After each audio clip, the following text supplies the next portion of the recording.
ফিজিক্সে নিউটনের মহাকর্ষের সূত্র আজকে আমরা নির্ণয় করব।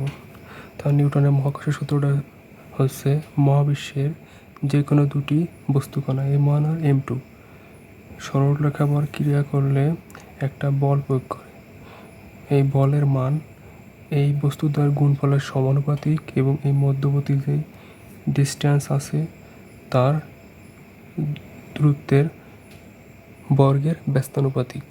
তাহলে শর্ত মতে এই বলে যেহেতু আকর্ষণ করে, শর্ত মতে এই বলে আকর্ষণ করলে আকর্ষণ বলের মান হবে এই M1 আর M2 গুণফলের সমানুপাতিক। এটা হবে 1 নম্বর। এবং M1 আর M2 মধ্যবর্তী দূরত্বের বর্গের ব্যস্তানুপাতিক 1/d²।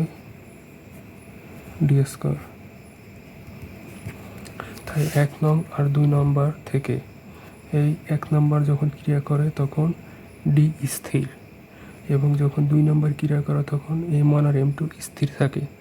তাহলে 1 ও 2 নং